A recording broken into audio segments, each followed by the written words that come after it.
안녕하세요. 시들링 소울입니다. 레슨 8과는 저에게 있어 아주 신선한 시각을 준 레슨입니다. 요즘 시끄릿과 끌어당김의 법칙이 대세인데 그것을 새로운 시각으로 바라보게 해준 레슨이라고 생각합니다. 사실 논다본의 시끄릿을 밑줄을 그어가며 읽었던 시절이 저에게도 있었습니다.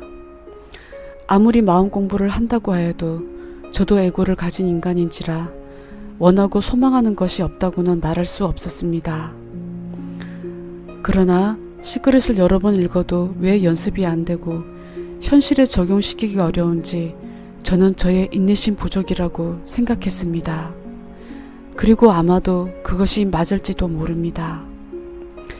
예전에 저는 자신의 무의식에 심어둔 두려움을 정화시키지 않는 한 진정한 시크릿은 이루어지지 않는다는 글을 읽은 적이 있습니다.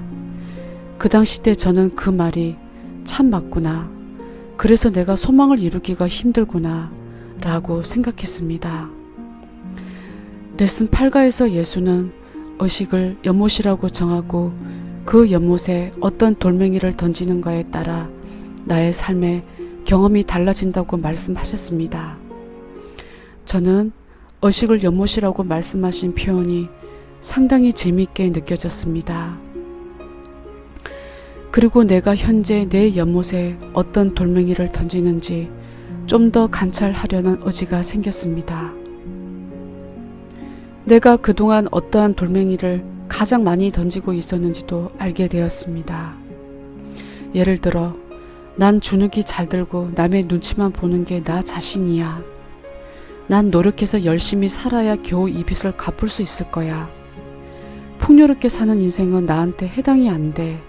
라든지 등등 계속 저의 돌멩이는 한계를 짓는 내용들 뿐이었습니다. 그리고 그런 생각을 하는 것이 너무나 당연하고 모든 사람들도 당연하게 생각하는 것이었습니다. 그런데 이 레슨에서 저는 이제 다른 돌멩이로 바꿀 때라는 것을 발견했습니다. 한계가 없고 자유롭기를 선택한다는 돌멩이를 내 연못에 던지기를 의도한 것은 저에게 큰 결정이었습니다. 그동안 끌어당김의 법칙에 관한 책을 읽을 때 그 순간만 고개를 끄덕이다 덮어버리고 나의 인내심 부족만 자책하고 말았었는데 그것을 다시 다르게 바라보겠다는 의도는 결심과도 같았습니다. 수많은 책들에서는 하나의 공통된 글들이 있었습니다. 그것은 내가 원하는 것을 이미 이루어진 것처럼 생각하면 그런 현실이 나타난다. 또는 우주는 부정어를 처리하지 않는다.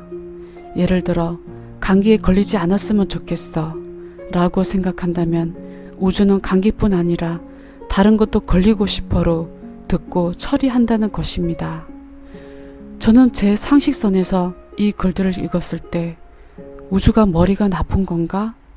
부정어를 어떻게 원하는 것으로 듣고 그렇게 처리한단 말인가? 라는 생각과 함께 이것을 읽고 그렇게 바로 행할 수 있는 자는 아주 특별한 사람일 것이라고 생각했고 우주에 대해 정말 그렇다면 실망이라는 생각까지 들었습니다. 왜냐하면 어떻게 그게 가능한지 저로선 이해가 되지 않았기 때문입니다. 많은 책들의 글들은 아주 쉽게 적혀 있으나 에고를 가진 제가 항상 매사 긍정적일 수가 없기에 아예 먼 나라 이야기처럼 생각하기로 마음먹고 포기한 적이 있었습니다. 그러나 이 공부를 하는 중에 조금 깨달은 것이 있다면 우주는 부정어를 듣는 것이 아니라 부정어를 말하는 우리의 두려운 느낌을 듣는다는 것입니다. 즉 나의 깊은 무의식이 두려워하고 초점을 두는 것이 현실이 된다는 것입니다. 여기에서 저는 다시 되돌아가는 것이 있음을 또 한 번 발견하였습니다. 나의 무의식을 치유하는 것이 첫 번째라는 것을요. 무의식을 정하지 않는 이상 긍정적 소망을 발견하기도 힘들고 자신을 한계 짓는 삶을 사는 것이 너무나 당연하다는 것입니다. 그리고 이 레슨에서 제가 다른 책에서는 읽어보지 못한 것을 느낀 것이 있는데 그것은 내가 기꺼이 원하는 소망을 가질 용기를 선택할 수 있는가 라는 질문입니다.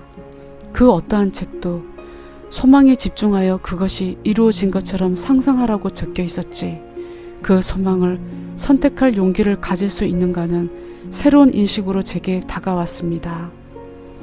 저는 이러저러한 소망이 이루어지면 좋겠다라고만 했었고, 내가 이러저러한 소망을 이제 가지도록 나 자신의 한계를 벗도록 선택하겠다는 의도는 가진 적이 없었습니다. 즉, 소망이 이루어졌으면 좋겠다는 생각 이면에는 작고 힘없는 무력한 내가 항상 존재하기에, 그런 소망이 이루어지면 감사한 일이고 안 이루어져도 놀랄 일도 아니라는 당연한 생각이 바탕에 항상 깔려 있었습니다. 저는 이 책을 반복해서 읽으면서 느낀 것은 예수가 무수히 많도록 우리를 신성시하는 말투였습니다. 다른 영성책에서도 우리는 신이다 라는 말을 무수히 읽었지만, 그것을 읽자마자 우리 자신이 정말 스스로가 신이라는 관념을 갖지 못하는 것처럼 의례 성인들이 하시는 말씀처럼 그냥 흘러들었습니다.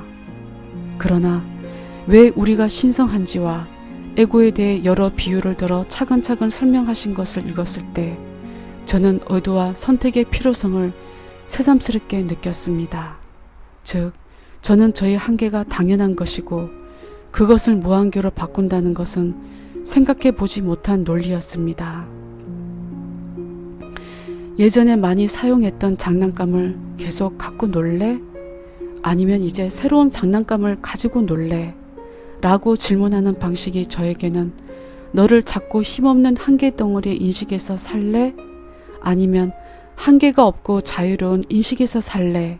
라고 질문하는 것 같았고, 저는 조용히 그 질문을 제게 해 보았습니다. 그랬더니 바로 저의 내면에서 난 한계가 없고 자유로운 인식에서 살고 싶다는 큰 목소리가 들려왔고, 제 가슴까지 순간 벅차오르는 느낌을 받았습니다. 그리고 그것이 내가 오로지 원하는 것이라는 것을 느꼈습니다. 저는 저의 내면에게 원합니다 라고만 하였을 뿐 내면이 듣고 싶어하는 질문을 하지 않았다는 것을 알았습니다. 사실 레슨 8과까지 반복해서 읽으면서 제가 가장 특혜를 본 것은 이것입니다. 나를 한계짓는 인식에서 벗어나겠다는 용기를 가질 것을 선택했다는 것입니다. 이것은 제게 있어 그 어떠한 시크릿보다 중요하게 다가왔습니다.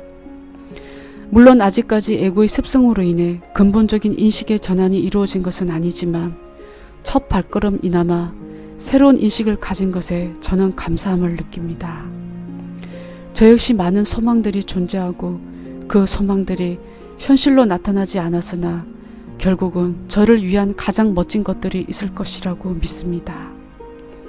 우주는 말을 듣는 것이 아니라 느낌을 듣는다고 하지만 우리가 내뱉는 말은 하나하나의 에너지인 것처럼 긍정적인 말을 하는 것은 매우 중요하다고 생각합니다. 그래서 저는 오늘도 저에게 이렇게 말합니다. 나는 한계가 없고 자유롭다.